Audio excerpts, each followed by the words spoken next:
Greenwell, Brown combined to score 50 in Duke women's basketball rout of Old Dominion. During a sluggish stretch to begin the season, Duke's hallmark lights-out three-point shooting had vanished. The Blue Devils made just 3 combined triples in an ugly win against High Point and a road loss to Villanova.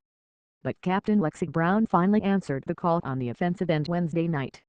With another tight game brewing at the outset against lowly Old Dominion, the graduate student captain nailed a deep three-pointer midway through the first quarter, sending number 16 Duke on a tone-setting 15-3 run as the Blue Devils routed the Monarchs 84-51 at the Ted Constant Convocation Center in Norfolk, VA.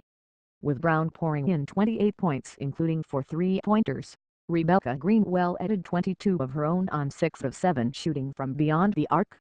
Together, the duo nearly outscored Old Dominion on its own, and Duke's 13 triples tied the single-game school record. "It was a little bit of frustration from the last game," Brown said.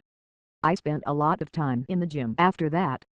I felt like I was bound to have a game like this before our big games start coming up." The Blue Devils 3-1 were coming off the gut punch of a loss against Villanova in which they couldn't hit anything from deep and coughed up the ball 15 times.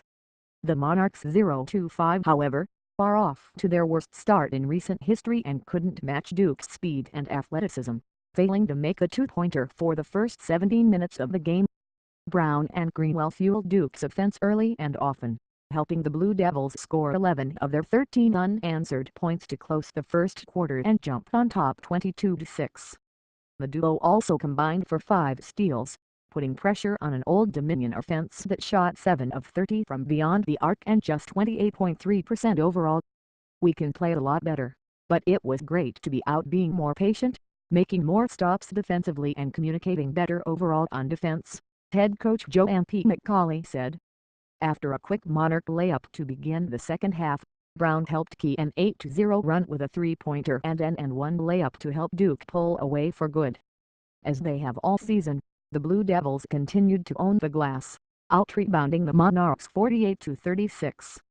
Duke was led by 17 combined rebounds from Greenwell and Brown, who finished just boards and 2 assists shy of a triple-double. "We were finally flowing offensively," Brown said.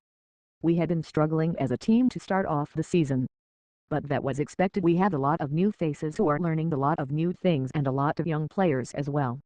We're just getting into the swing of things."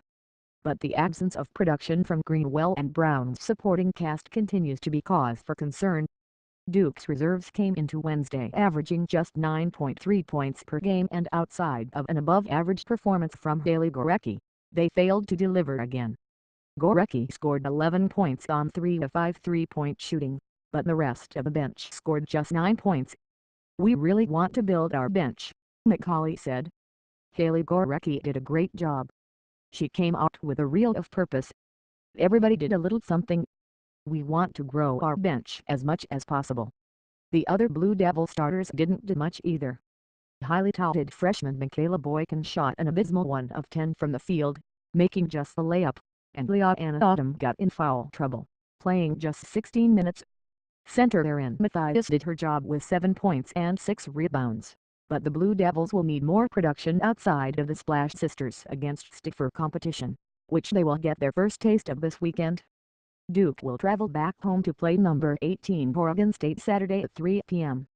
The Stout Beavers fell narrowly to number 6 Notre Dame Saturday at home before routing NC Central Wednesday afternoon in Durham. "It was a good team win that we want to carry into the next few games," Greenwell said. "We have some really tough games coming up, so it was good to have a win like this."